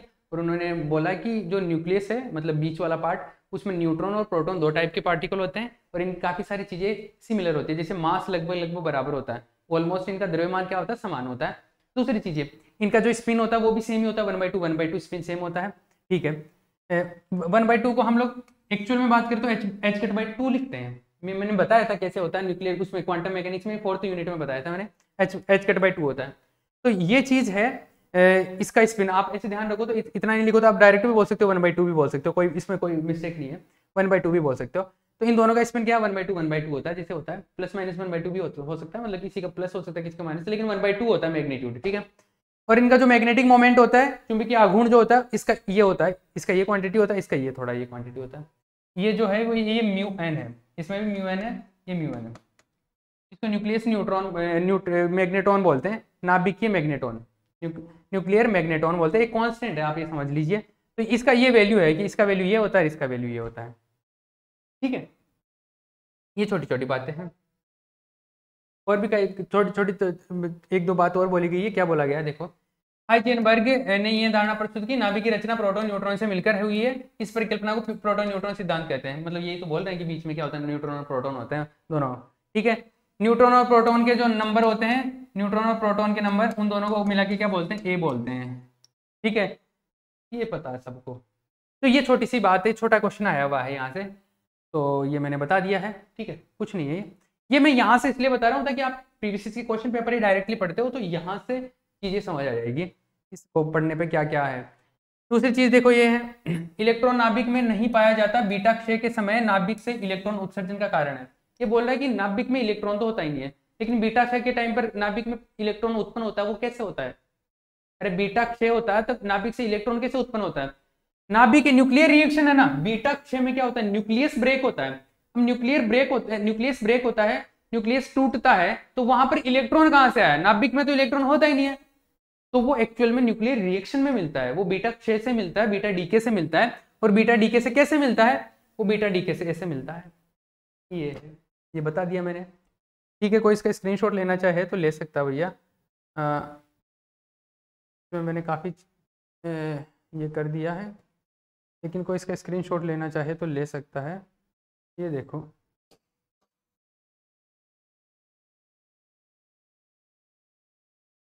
ठीक है, ये बीटा डीके होता है दो टाइप का। तो बीटा डीके से न्यूक्लियर वो क्या अपने को इलेक्ट्रॉन कैसे मिलता है, समझ आया ना? न्यूक्लियस के अंदर से, मतलब न्यूक्लियस के अंदर कोई इलेक्ट्रॉन नहीं रहता, लेकिन जब ये न्यूट्रॉन टूटता है तो इस तरीके से टूटता है कि वहां पे इलेक्ट्रॉन प्रोड्यूस होता है, या इलेक्ट्रॉन टूटता है तो प्रोटॉन टूटता है तो इस तरीके से प्रोड्यूस होता है कि वहां पे पॉजिट्रॉन मिल जाता है, तो इस वजह से वहां पे इलेक्ट्रॉन मिल जाते हैं। इसका मतलब ये नहीं कि ऑर्बिट में इलेक्ट्रॉन है वही है, ये ऑर्बिट वाला इलेक्ट्रॉन नहीं है, मतलब प्रॉपर्टी तो वही है, इलेक्ट्रॉन तो वैसा मिलता है, लेकिन वो वहां से ऑर्बिट वाला इलेक्ट्रॉन बाहर निकल के नहीं आता, ये न्यूक्लियस की प्रॉपर्टी है, ब्रेक होता है तो इस तरीके से मिल जाता है। क्लियर? चलिए भैया, ये बात समझ आती है मुझे, आगे चले।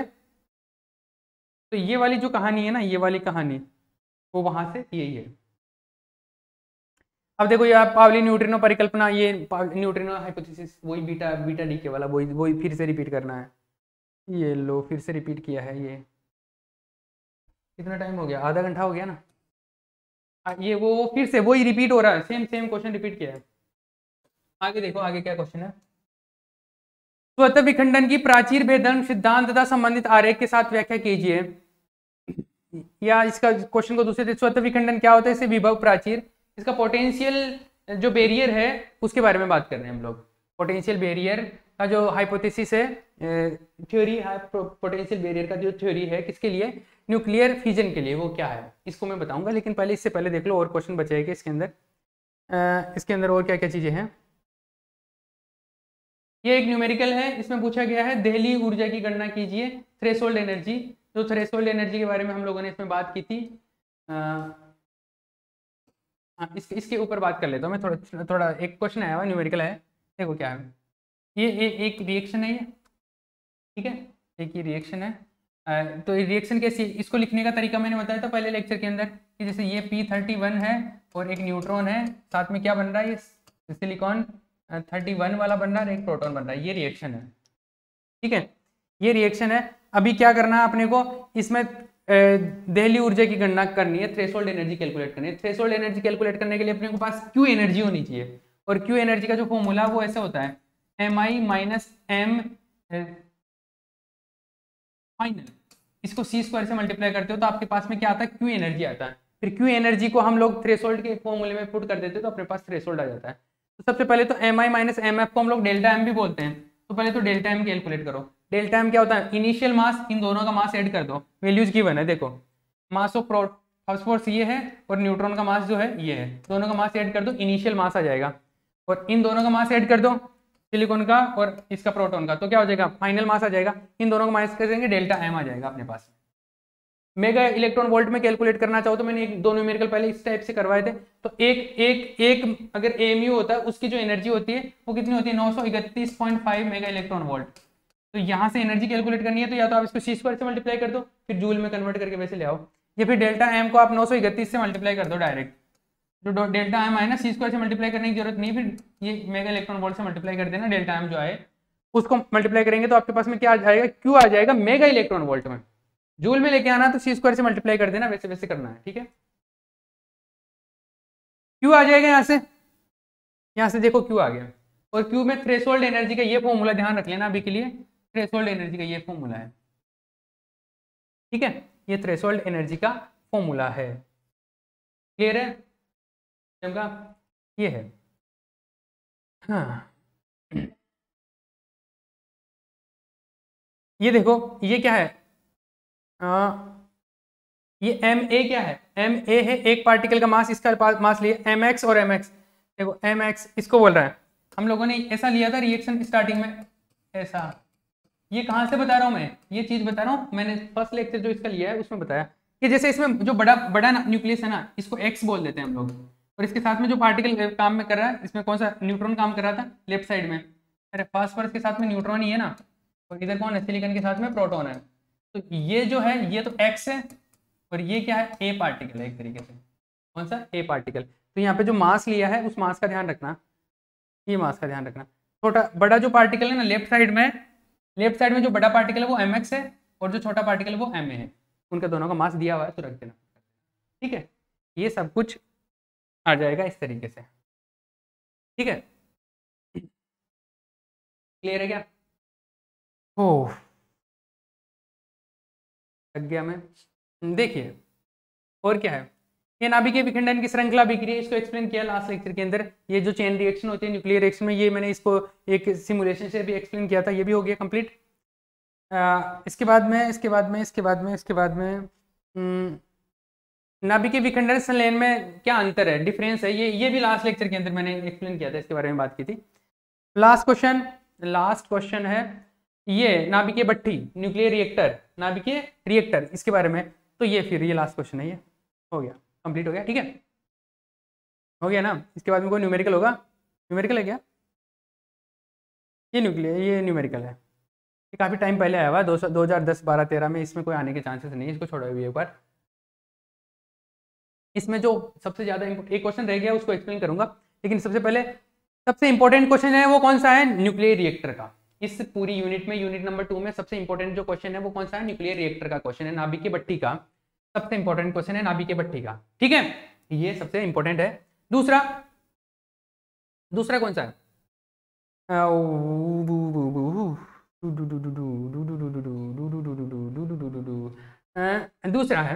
दूसरा है जो टाइप्स ऑफ न्यूक्लियर रिएक्शंस है ना, जो मैंने लास्ट लेक्चर के अंदर करवाया था, टाइप्स ऑफ न्यूक्लियर रिएक्शन वो, और न्यूक्लियर विखंडन और संलयन के बारे में थोड़ा पढ़ लेना, वो लास्ट लेक्चर में बता दिया था मैंने, इसमें मैंने इसके जो रिलेटेड क्वेश्चन है वो बता दिए हैं, ठीक है। अब एक क्वेश्चन, हाँ एक वो जो न्यूट्रिनो वाला है, वो न्यूट्रिनो वाला एक वो, तो तीन क्वेश्चन हो गए इसमें, मोटे तौर पे मैं बात करूँ तो इंपॉर्टेंट क्वेश्चन 3 हो गए। एक तो है न्यूक्लियर रिएक्टर का, न्यूक्लियर रिएक्टर, नाभिकीय भट्ठी है, नाभिकीय रिएक्टर, नाभिकीय भट्ठी है, नाभिकीय रिएक्टर, ठीक है।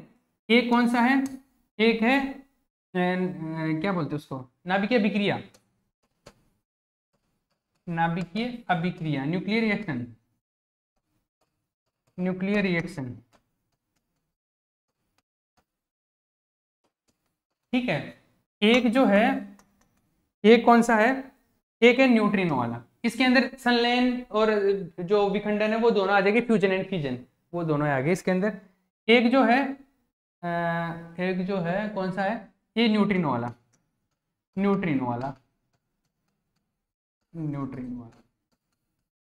ठीक है।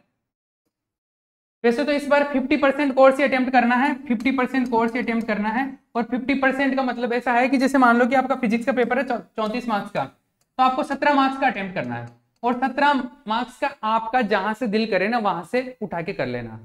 आपका मन किया, जैसे मैंने 2.5 नंबर का मान लो ये आता है कोई क्वेश्चन, 2.5 मार्क्स का ये आता है वो कर दिया, कहीं से 3 मार्क्स का वो आता है वो कर दिया, कहीं से 1.5 मार्क्स का आ रहा है वो कर दिया, तो जैसे भी आप करना चाहो वैसे कर सकते हो, ठीक है, आपकी मर्जी है वैसे कर सकते हो। तो वैसे कोर्स कवर होने को तो करीबन 2 यूनिट के अंदर करीबन 20 मार्क्स का कवर हो जाता है, 2 यूनिट भी अगर कर लेते हो तो अथवा वगैरह मिला के सब क्वेश्चन करके आते हो ना, करीबन 20 मार्क्स का हो जाता है कवर उसके अंदर। लेकिन थोड़ा सेफ साइड रखने के लिए ऐसा कर सकते हो, आपकी 2 यूनिट तो अच्छे से पढ़ लो, और किसी एक और यूनिट का कोई इजी क्वेश्चन या इंपॉर्टेंट क्वेश्चन वो और कर लो, ये पढ़ने का स्ट्रेटेजी लगा सकते हो, ठीक है, कि 2 यूनिट जो आपको अच्छे लगते हैं वो कर लिए, और उसके साथ में एक एक और यूनिट है उसका कोई इजी क्वेश्चन, इजी वाला पोर्शन वो थोड़ा सा और कर लिया, ताकि क्या हो जाएगा आपका एक इजी हो जाएगा, एग्जाम में थोड़ा सा कॉन्फिडेंस रहेगा कि हाँ मैं कर लूंगा, बाकी करके तो 17 मार्क्स का है ना, ठीक है, ये बात है। तो इसमें एक क्वेश्चन रह गया है ना, अभी एक क्वेश्चन रह गया, कौन सा क्वेश्चन रह गया था,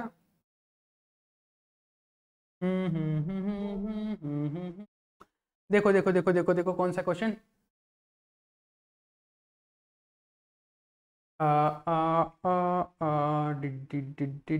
मतलब जिसमें मैं जोर देना चाहता हूँ जिस क्वेश्चन पे, ये रहा ये रहा ये रहा ये रहा। देखिए ये क्या है, स्वतः विखंडन की प्राचीर भेदन सिद्धांत संबंधित आरेख के साथ में व्याख्या कीजिए। स्वतः विखंडन क्या होता है, इससे विभव प्राचीर द्वारा कैसे समझे सकते हैं, क्या है ये, क्या बोलना चाह रहा है, समझ लीजिए बात को। ये बोल रहा है कि कोई न्यूक्लियस है, ये न्यूक्लियस है समझ लीजिए ना, कोई न्यूक्लियस है, यूरेनियम है। अब यूरेनियम में से खुद रखा रखा डीके हो जाए वो अलग बात है, पर जनरली यूरेनियम का डीके स्टार्ट करने के लिए हम लोग क्या करते हैं, मैंने एक रिएक्शन शो किया था न्यूक्लियर का, यूरेनियम का डीके स्टार्ट करने के लिए क्या करते हैं हम लोग, न्यूट्रॉन लेते हैं और इसको जाके हिट कराते हैं। जैसे न्यूट्रॉन इसको हिट करता है रिएक्शन स्टार्ट हो जाता है, फिर उसके बाद में तो रिएक्शन चालू हो गया, फिर तो बहुत सारे रिएक्शन हो जाते हैं, फिर तो चेन रिएक्शन स्टार्ट हो जाता है। लेकिन इसको स्टार्ट करें तो ये खुद ब खुद स्टार्ट हो जाए, न्यूट्रॉन की जरूरत ही नहीं पड़े, तो ऐसी क्या कंडीशन हो कि ये खुद ब खुद स्टार्ट हो जाए, इसका बारे में बताना, इसकी थ्योरी समझाना है। ये खुद ब खुद कब स्टार्ट हो सकता है, स्टार्ट होगा तो क्या पैरामीटर्स होने चाहिए कि खुद ही स्टार्ट हो जाए, ठीक है। और उसके लिए उसको हम लोगों को किससे, एक पोटेंशियल बैरियर का जो एक कर्व होता है उससे एक्सप्लेन करना है, ठीक है। पोटेंशियल बैरियर का एक कर्व मिलेगा आपको, विभव प्राचीर बोलते हैं उसको, या प्राचीर भेदन क्षमता जो भी है, भेदन सिद्धांत, उससे हम लोगों को इसको एक्सप्लेन करना है, ठीक है। तो क्या है देखो समझ लीजिए, इसमें जैसे बताया गया उसी के बारे में, उसी से हम लोग डिस्कस करते हैं इसको। इसमें ऐसा है, समझ लीजिए बात को, ऐसा है, जैसे मान लो कि एक न्यूक्लियर एक क्या है, नाभिक है, एक न्यूक्लियस है, कितना टाइम हो गया, 45-46 मिनट हो गए है ना।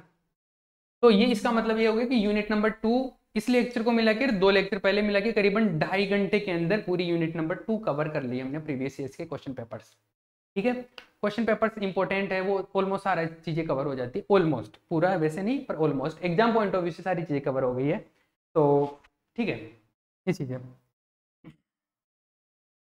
ये नाभिकीय विखंडन है, तो नाभिकीय विखंडन में क्या है, जैसे 2 न्यूक्लियस बन गए, 2 न्यूक्लियस बन गए, तो ये जब 2 न्यूक्लियस बन गए तो इसको उल्टा प्रोसेस से हम लोग समझ रहे हैं, जैसे उल्टा प्रोसेस है, ये दोनों न्यूक्लियस क्या होंगे, पास में आते हैं, पास में आते हैं, और इतने पास में आते हैं, इतने पास में आते हैं कि टच हो जाते हैं, और फिर एक में कन्वर्ट हो जाते हैं, ठीक है।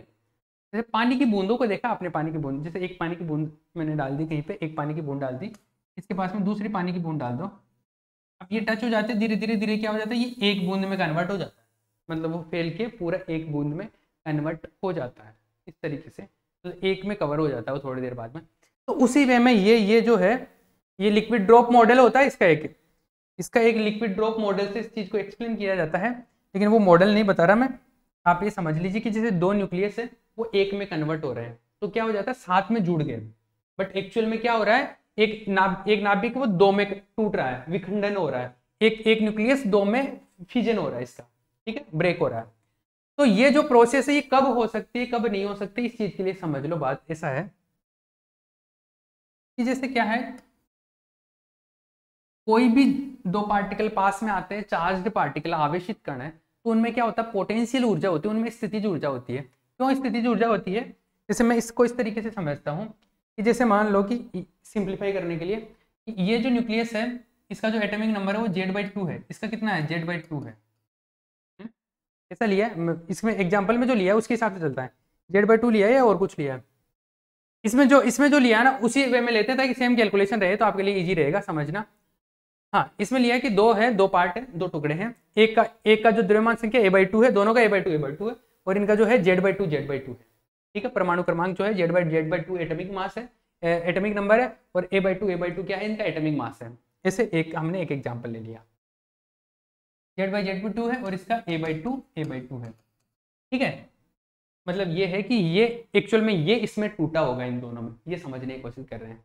तो इन दोनों का आपस में जो है जब साथ में होंगे, तो ये मान लो कि ये 2 टुकड़े साथ में थे अब अलग हो गए, तो हम लोग ये बोले कि जब साथ में थे ये मान लो तो साथ में कुछ इस तरीके से होंगे, इस तरीके से होंगे, तो मान लो कि इसकी रेडियस r है, इसकी रेडियस r है, मतलब दोनों के बीच में कितनी डिस्टेंस है, 2r डिस्टेंस है। तो इन दोनों के बीच में जो पोटेंशियल एनर्जी रही होगी, पोटेंशियल एनर्जी मतलब स्थितिज ऊर्जा, वो कितनी रही होगी, वो जो पोटेंशियल एनर्जी है वो इस तरीके से रही होगी, दो चार्ज के बीच में पोटेंशियल एनर्जी है वो इस तरीके से मानते हैं हम लोग, इस तरीके से यू या ई ले लो इसको, ये होता है के Q1 Q2 upon r square, sorry r होता है ये पोटेंशियल एनर्जी। के Q1 चार्ज मतलब एक का चार्ज कितना है, Z/2 है। प्रोटॉन कितने हैं, Z/2 है ना, तो Z/2 हो गया प्रोटॉन, Z/2। दूसरे का नाभिक है, अरे नाभिक में न्यूट्रॉन और प्रोटॉन होते हैं, चार्ज तो केवल प्रोटॉन पे होते हैं, तो प्रोटॉन की संख्या देख लो, प्रोटॉन कितना है, Z/2 है, तो इसमें भी Z/2 है। और R कितना है, दोनों के बीच की डिस्टेंस 2R, ये आ गया। K का जो वैल्यू है, K का वैल्यू जो होता है जनरली हम लोग क्या लिखते हैं, 1/4 पाई एप्सिलॉन नॉट या एप्सिलॉन लिख दो। ये पोटेंशियल एनर्जी होती है इन दोनों के बीच में, ये इनकी क्या होती है, पोटेंशियल एनर्जी। देखो ये फॉर्मूला जो है Z/2 एक सेकंड एक मैंने मिस्टेक कर दिया। ये तो संख्या होगी प्रोटॉन की, लेकिन एक प्रोटॉन पे आवेश कितना होता है, E के इक्वल होता है, एक प्रोटॉन पे चार्ज कितना होता है, E के इक्वल होता है। तो Q1 लिखना था अपने को, तो प्रोटोनों की संख्या कितनी है, Z/2, और एक प्रोटॉन पे चार्ज होता है E, तो ये टोटल चार्ज हो गया एक का, तो E भी आएगा साथ में, वो लिखना भूल गए हम लोग, इसके भी साथ में E भी आएगा, दोनों का चार्ज है। तो ये फाइनली ये मिल गया अपने को, ये क्या मिल गया, पोटेंशियल एनर्जी है। क्या है, पोटेंशियल एनर्जी है दोनों का, है ना। ये R का वैल्यू 2R रख देंगे आगे चल के, देखो R का वैल्यू 2R रखा मैंने, R का वैल्यू 2R रखना है, दोनों के बीच में डिस्टेंस 2R है ना, तो 2R रखा। फिर दूसरी चीज आगे क्या कर दी मैंने, R का वैल्यू 2R रखा, लेकिन R का वैल्यू ये भी होता है, R का वैल्यू ये होता है, कोई भी नाभिक होता है उसकी जो त्रिज्या होती है, न्यूक्लियस का जो रेडियस होता है वो ये होता है, R=R0a/2 1/3, ये उसका न्यूक्लियस होता है। R का वैल्यू यहाँ पे रख देंगे, R का वैल्यू यहाँ पे रख के देखो छोटी मोटी कैलकुलेशन करते हैं, तो फाइनली अपने को ये मिलता है Z²/A⁴ 1/3। और अगर ये यूरेनियम के लिए मैं कैलकुलेट करूँ, यूरेनियम का A रख दूँ, यूरेनियम का Z रख दूँ, यूरेनियम 238 वाला 238 वाला यूरेनियम जो है 92 पे आता है ना, 92 होता है इसका एटॉमिक मास, एटॉमिक नंबर, तो Z रख दिया 92 और यूरेनियम का 238, ये क्या एटॉमिक मास होता है, ये A का वैल्यू होता है, तो दोनों वैल्यू रखते, ये 210, ये एक एग्जांपल ले लिया। नहीं भी लेना चाहो तो आप यहाँ तक एक बार इस चीज को देख लो, क्या मिला अपने को, क्या किया हमने, समझ लो। इस बात को दोबारा से रिपीट कर देता हूँ मैं, लास्ट क्वेश्चन है इसलिए थोड़ा सा ध्यान दे लेते हैं। हम लोग क्या कर रहे हैं कि इसमें क्या है, दो दो उसके अंदर क्या, एक बड़ा टूट रहा है, तो इसका मतलब है कि दो पास पास में होंगे। जब दो पास पास में होंगे तो एक का A/2 ले लिया, एक Z/2 ले लिया, दूसरे का भी A/2 Z/2 उसके प्रॉपर्टीज ले ली, और उन दोनों के बीच में हम देख रहे हैं कि कितनी एनर्जी होगी। ये एनर्जी कैलकुलेट कर ली, ये एनर्जी का फॉर्मूला, फाइनली ये इस तरीके से कुछ फॉर्मूला मिल गया। अब देखिए क्या है, जो दो पार्टिकल है उनके बीच में क्या, जैसे जैसे जैसे दो चार्ज है, दो आवेश, वो नजदीक आते उन दोनों के बीच में चार्ज है, तो कैसा स्थिर वैद्युतिक बल लगेगा, उनमें इलेक्ट्रोस्टैटिक फोर्स काम करता है। नजदीक आते उनमें इलेक्ट्रोस्टैटिक फोर्स लगता है, और नजदीक आ जाते हैं तो उनमें इलेक्ट्रोस्टैटिक फोर्स की जगह कौन सा, न्यूक्लियर फोर्स लगने लग जाता है। तो ऐसा है जैसे जैसे ये मान लो कि ये डिस्टेंस है, दोनों नजदीक आ रहे नजदीक आते हैं, तो जो पोटेंशियल एनर्जी वो धीरे धीरे इंक्रीज होती है, ऐसे इंक्रीज होती है। और जब ये 2R डिस्टेंस पे आ जाते हैं, 2R डिस्टेंस पे बिल्कुल टच हो जाते हैं, वहां पे जाके ऐसे होना चाहिए एनर्जी, इससे ज्यादा नजदीक लेके आओगे तो एनर्जी फिर जो इलेक्ट्रोस्टैटिक फोर्स जो है ना, इलेक्ट्रोस्टैटिक फोर्स ये काम नहीं करते, फिर विद्युत चुंबकीय के बल काम नहीं करते, फिर कौन से बल काम करने लग जाते हैं, इतने ज्यादा नजदीक आ जाते हैं, इतने पास आ जाते हैं, तो इस डिस्टेंस पे न्यूक्लियर फोर्स काम करने लग जाते हैं, नाभिकीय बल काम करने लग जाते हैं। तो इसका जो ग्राफ है वो ऊपर चढ़ने के बजाय वो इस तरीके से आ जाता है कुछ, ऊपर यहाँ इसके बाद में ऊपर चढ़ना चाहिए था, लेकिन ऊपर नहीं चढ़ के इधर आ जाता है, क्योंकि यहाँ पे नाभिकीय बल लगने लग जाते हैं, तो जैसे मान लो कोई कोई दो एटम पास पास में है, मतलब एक बूंद, आप इसे समझ लीजिए, एक नाभिक है, एक न्यूक्लियस है, यहाँ पे न्यूक्लियर फोर्सेस के साथ में बंधा हुआ है, अब उसको टूट के दो में बिखरना है, विखंडन करना है, तो उसको मतलब ये इतनी एनर्जी क्रॉस करके इधर आना पड़ेगा, ये एनर्जी बैरियर करके, ये जैसे यहाँ पे स्टेबल है तो इतनी एनर्जी को क्रॉस करके इधर आना पड़ेगा, मतलब ये क्या है, एक तरीके से ऊर्जा का प्राचीर है, प्राचीर मतलब दीवार, ये क्या है, एक एनर्जी का वॉल है, एक पोटेंशियल बैरियर है, इस बैरियर को क्रॉस करके इधर आएगा ना, तब जाके क्या होगा, तब उसका क्या होगा, विखंडन संभव हो पाएगा खुद ब खुद। तो न्यूक्लियर फ्यूजन होने के लिए इतनी एनर्जी को क्रॉस करना जरूरी है, तो इतनी एनर्जी को क्रॉस करने के लिए क्या होना चाहिए, उसके पास में इतनी एनर्जी इस तरीके से होनी चाहिए उसके पास में, तो उस चीज को एक्सप्लेन करने की कोशिश कर रहे हैं हम लोग। तो यहाँ पे देखिए ये ग्राफ बताया गया कि ऐसे ऐसे ऐसे ऐसे एनर्जी बढ़ेगी बढ़ेगी बढ़ेगी, ऐसे होना चाहिए अगर केवल इलेक्ट्रोस्टैटिक फोर्स होता है। लेकिन जैसे जैसे नजदीक आ जाता है तो न्यूक्लियर फोर्स काम करने लग जाता है, और जो ग्राफ है, ग्राफ की लाइन ऐसे जाने के बजाय कैसे जाता है, ये ऐसे बनता है। तो अगर जब नाभिक एक साथ है पास में तो ऐसे ऐसे, मतलब ये जब जीरो डिस्टेंस पे होता है एक बूंद है तो वो इतनी एनर्जी के साथ में है। अब उसको इस जगह पे पहुंचने के लिए, इस जगह पे पहुंच के मतलब टूट गया वो, तो टूटने के लिए उसको इतनी एनर्जी को क्रॉस करके जाना पड़ेगा। इतनी जो एनर्जी है ये एक्चुअल में क्या है, पहाड़ है, ये दीवार है, एक तरीके से बैरियर है ये। तो इस बैरियर पोटेंशियल को क्रॉस करना पड़ेगा। तो इस बैरियर पोटेंशियल को कब क्रॉस कर पाएगा, उसके लिए इन्होंने लॉजिक ये बताया, समझ लीजिए। तो एक तो ग्राफ बनाना है, एक क्या बनाना है, एक तो ग्राफ बनाना है, एक ये एनर्जी का ये फॉर्मूला कैलकुलेट कर देना, दूसरा आगे समझ लीजिए इधर। तो ये बोल दिया कि ये जो हाइट है उसकी वो क्या है, उसकी विभव प्राचीर है, बैरियर पोटेंशियल है। विभव प्राचीर की उस ऊंचाई, वो उस ऊंचाई को, उस हाइट को क्रॉस करना पड़ेगा, मतलब जो इतना जितनी एनर्जी चाहिए ना उसको क्रॉस करना पड़ेगा स्वतः विखंडन के लिए। स्वतः विखंडन के लिए उसको क्रॉस करना पड़ेगा। तो अपने पास इसका मतलब है कि जो ईसी एनर्जी आई थी, ईसी एनर्जी मतलब जो एनर्जी अभी कैलकुलेट की थी, वो जो ई के Q1 Q2 उससे ज्यादा होना चाहिए, वो एनर्जी उससे ज्यादा होना चाहिए ताकि विखंडन आसानी से हो जाए। तो देखो एक फॉर्मूला और होता है, ये चैप्टर नंबर 1 में आता है, लेकिन यहाँ पे थोड़ा सा इस पे ध्यान दे लो। इसमें ऐसे बोला जाता है कि EF जो होता है सममित विखंडन ऊर्जा बोलते हैं। सममित विखंडन ऊर्जा का मतलब होता है symmetric fusion energy. Symmetric fusion energy का मतलब है दो बराबर में टूटा है ना वो, तो वो कब होगा, जब EF minus EC greater than 0 हो। ये ग्रेटर देन 0 होगा तब हो पाएगा। EC क्या है, EC वो जो अभी पहले एनर्जी कैलकुलेट की वो है। इसका फॉर्मूला ये है, इसको ध्यान रखना। एक फॉर्मूला होता है, इसमें काफ़ी सारे कांस्टेंट होते हैं, AS AC ये दोनों कांस्टेंट है। इन कांस्टेंट के वैल्यूज ये गिवन है, ये वैल्यू पुट करूंगा तो ये ऐसा इक्वेशन मिलेगा, और फाइनली इसका जो वैल्यू है वो ऐसा मिलता है, Z² greater than equal to 50/3। ये इक्वेशन से फाइनली अपने को ये आइडिया मिलता है कि अगर आपका स्वतः विखंडन करना है, तो स्वतः विखंडन करना है तो आपका Z² का वैल्यू ग्रेटर देन या इक्वल टू 53 होना चाहिए, तभी हो पाएगा स्वतः विखंडन। खुद ब खुद स्पॉन्टेनियस जो फ्यूजन है वो कब हो पाएगा, Z² का वैल्यू 53 से ज्यादा होगा तभी। ठीक है, ये चीज है। प्रैक्टिकली ये जो वैल्यू है वो इसके आसपास आती है, और ये वैसे कितना आता है, Z²A आता है। तो ये इस तरीके से इसके कुछ वैल्यूज पैरामीटर्स है, ये सारी चीजें आ गई अपने पास में। ये हमने यूनिट नंबर 2 को कंप्लीट कर लिया है। जिसने पहले वाले लेक्चर्स नहीं देखे हैं तो मैंने एक आधे घंटे का करीबन 20-25 मिनट का और एक करीबन 45-40 मिनट का, 45-50 मिनट का वीडियो बना रखा, तो वो दोनों वीडियो देखिए, ये वीडियो देख लें। आपका यूनिट नंबर 2 का जो प्रीवियस इसमें आए हुए हैं या मोस्टली पूरा यूनिट जो है 90% के आसपास कवर हो जाता है। ठीक है, तो कोई यूनिट, 2 यूनिट कोई दूसरे कर रहा है, उन दोनों यूनिट के साथ में थोड़ा इसका लेक्चर देख लेंगे ना। ये लेक्चर के ज्यादा मैं ये बोलूंगा कि इसके प्रीवियस वाला लेक्चर था जिसके अंदर मैंने नाभिकीय भट्ठी वगैरह न्यूक्लियर रिएक्शंस के जो टाइप्स है वो ज्यादा इंपॉर्टेंट है, तो वो देख लो। तो आपका ये है कि 2 यूनिट को तो अच्छे से कर लो और 1 यूनिट का कुछ इजी पोर्शन कर लो। तो आप ये मान लो कि जो अच्छे से यूनिट करते हो उनमें कोई बड़ा क्वेश्चन आ जाता है, आप छोड़ के दूसरा अटेम्प्ट करना चाहते हो तो वो भी कर सकते हो।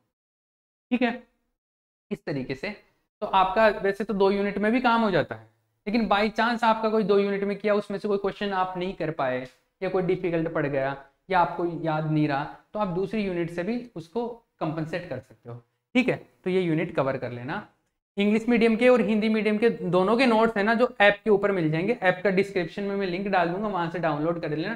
किसी को नहीं मिले तो यहाँ पे डिस्क्रिप्शन में मेरे नंबर भी है, मुझे मैसेज करके व्हाट्सएप पे ले लेना। ठीक है, चलिए इसको यहीं पे फिनिश कर देते हैं। ठीक है, चलिए भैया। हाँ, और देखो ये मैं थोड़ा सा एक इन्फॉर्मेशन बता दूं, जो पहली बार इस वीडियो को देख रहे हैं या जो बीएससी के स्टूडेंट है, तो हमारे ऐप के ऊपर और यूट्यूब प्लेटफॉर्म के भी ऊपर काफी सारे वीडियो बीएससी के, आईआईटी जेएम के, सीएसआर नेट के काफी सारे वीडियोज है।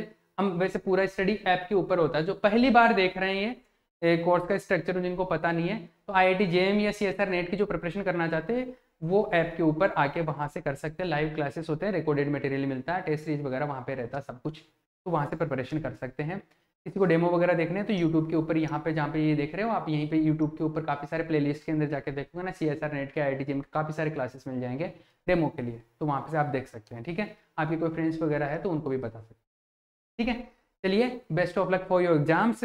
अच्छे से करिए, बहुत सारा लिख के आइए और लिखना अच्छे से। देखो, कोई भी क्वेश्चन लिखते हो तो एग्जाम में लिखने का एक मैं तरीका बता देता हूँ ताकि आपके मार्क्स अच्छे से आए। देखो, मैं एक क्वेश्चन लेके चलता हूँ और उसका तरीका बताता हूँ। देखो देखो देखो देखो देखो, कहाँ गया? जैसे ये है, आपको क्या पूछा गया? आपको पूछा गया जैसे नाभिक भट्टी के विभिन्न भागों का वर्णन कीजिए, ये है। तो सबसे पहले नाभिक भट्टी लिखा आपने, न्यूक्लियर रिएक्टर लिखा, इसको अंडरलाइन कर दो इससे। देखिए, आपको क्या है कि वो एक दिखने में सिस्टमेटिक दिखना चाहिए, पढ़ने वाले को ज्यादा जोर नहीं आना चाहिए ढूंढने में कि क्या क्या लिखा, कहाँ लिखा है। तो ऐसे जो भी हेडिंग लिख रहे हो उसको अंडरलाइन कर दिया करो। फिर जो भी थ्योरी लिख रहे हो ना, उसको भी पॉइंट वाइज लिखा करो। जो थ्योरी लिख रहे हो ना, बड़ा थ्योरी एक साथ लिखते हो तो उसको पॉइंट वाइज लिखा करो। जैसे ये डायग्राम हो गया, डायग्राम को थोड़ा सिस्टमेटिक वे में बना दो, ये वर्ड्स थोड़ा ठीक तरीके से लिखा करो। मतलब जैसे कुछ डायग्राम बना रहे हो तो ये जैसे शीतलक का जो प्रोसेस है, जैसे ये शीतलक दिखाना है तो ये बता दो कि ऐसे है, ये है। तो मतलब एक तरीके से जो मार्किंग या लाइनिंग बना रहे हो डायग्राम में, वो थोड़ा सिस्टमेटिक वे में बनाओ। दूसरी चीज, जैसे नाभिक विखंडन, ये जो है भट्टी के मुख्य भाग है, जो ये जो इसके जो पार्ट्स है उसके बारे में बात करें। अब देखिए, एक एक पार्ट को डिस्कस कर रहे हो तो हर एक पार्ट को अंडरलाइन कर दो, हर एक पार्ट को अंडरलाइन कर दो ऐसे। इसमें कुछ जैसे इसमें कुछ इंपॉर्टेंट जानकारी लिखी हुई है तो उस इंपॉर्टेंट जानकारी को आप अंडरलाइन कर सकते हो। जैसे मान लो कि ये मंदक है, मंदक को अंडरलाइन कर दिया। मंदक में ऐसे बोला जा रहा है कि मंदक के लिए मॉडरेटर बोलते हैं इसको, इसमें ग्रेफाइट काम में लिया जाता है, तो इन्हें ग्रेफाइट ऑक्साइड, सामान्य बेरिलियम, भारी नाभिक, ये से गुजारते हैं। तो ये मान लो कि इसको अंडरलाइन कर दो। मतलब जो कहीं पर भी कुछ इंपॉर्टेंट बात लग रही है ना, उसको अंडरलाइन कर दिया करो, ठीक है, इन्वर्टेड कोमा में डाल दिया करो। और जो ये पॉइंट्स लिख रहे हो ना, उनको अंडरलाइन कर दिया करो। एक थोड़ा सिस्टमेटिक वे में लिखोगे ना, तो जैसे सब्जेक्टिव जो क्वेश्चंस होते हैं उनको चेक करने का तरीका यही होता है कि अच्छे से लिखा हुआ दिखता है ना, तो मार्क्स अच्छे आते हैं। ये एक तरीका होता है, आप कम आंसर लिख के भी अच्छे मार्क्स ला सकते हो। तो ये पैटर्न एक फॉलो करना, कोई भी सब्जेक्ट हो उसमें तो आप एक सिस्टमेटिक में लिखो, चाहे 2-4 लाइन कम लिख दो, उसमें दिक्कत नहीं है, लेकिन जो जितना लिख रहे हो ना उनको थोड़ा सिस्टमेटिक वे में लिखो, और जितना ज्यादा हो सके उतना ज्यादा लिख के आए। तो फालतू की चीजें नहीं लिखे, मतलब ऐसे कुछ भी लिख रहे हो ऐसा नहीं है। लेकिन जो जो क्वेश्चन है, पहले वो क्वेश्चन करे जो आपको अच्छे से आते हैं, उनको अच्छे से हैंड राइटिंग में करे, 1-2 पन्ने ठीक तरीके से लिखे, फिर आगे थोड़ा स्पीड बढ़ा के भी कर सकते हो, क्योंकि फर्स्ट जो इंप्रेशन है वो अच्छा होना चाहिए, ठीक है। अंडरलाइन करके ऐसा थोड़ा सिस्टमेटिक वे में करके आए, ठीक है। उससे क्या मार्किंग अच्छी आ जाती है, 2-4 मार्क्स तो ऐसे बढ़ जाते हैं। चलिए, और आपको इस बार कितने का 50% का करके आना। चलिए, मैं यहाँ पे फिनिश करता हूँ, यूनिट नंबर 2 आपका फिनिश हो गया, ठीक है। चलिए।